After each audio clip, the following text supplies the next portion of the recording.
Exclamation marks, or as they are called in American English, exclamation points, are beloved of some writers. I think they use them to add emphasis to their thoughts, or to convey their own surprise, disbelief, and even sarcasm. But is that the way that we should write? In this lesson, I want to look at three questions. What are they used for? When are they used? And when should they be used? While it's important for technical authors to guide their readers and to signpost the relative importance of different aspects of their topic, there are better ways to do this than to use exclamation marks. Nothing in formal writing should be exclaimed.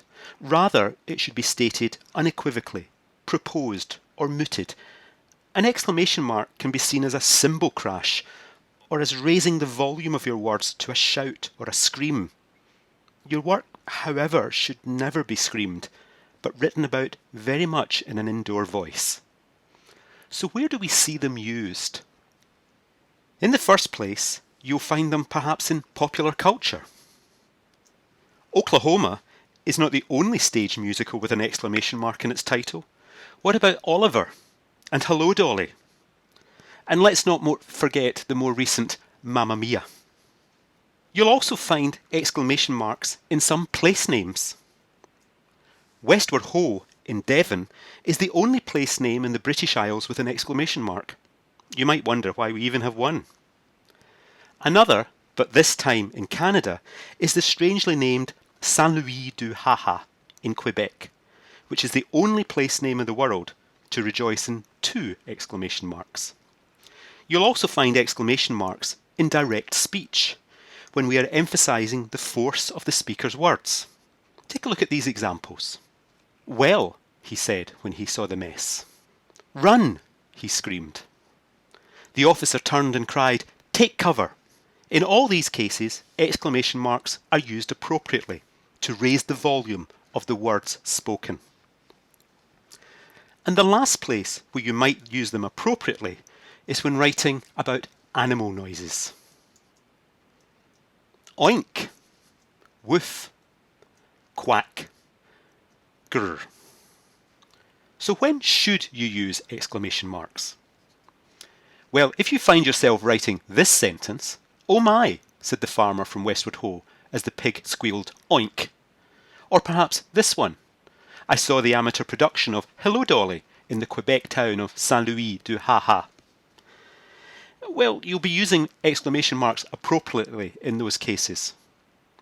But it's perhaps unlikely that in your professional, technical and academic writing, such topics might come up. And in every other instance where you might think about using this particular punctuation mark, I strongly advise you to resist.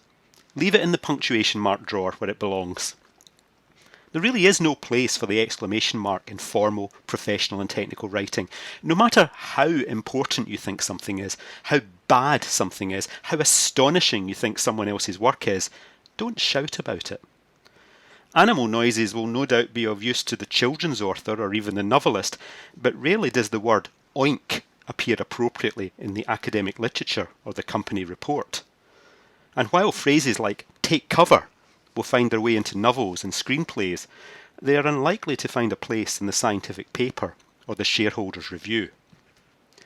In this lesson, we've looked at what exclamation marks are for, when they are used, and very importantly, when they should be used, which is very rarely indeed. I hope I've managed to convey the fact that there is no situation where an exclamation mark will add to your formal writing. On the contrary, its presence will often detract from it and will lead many readers to conclude that you're not in full control of your keyboard and therefore by extension perhaps not in full control of your facts.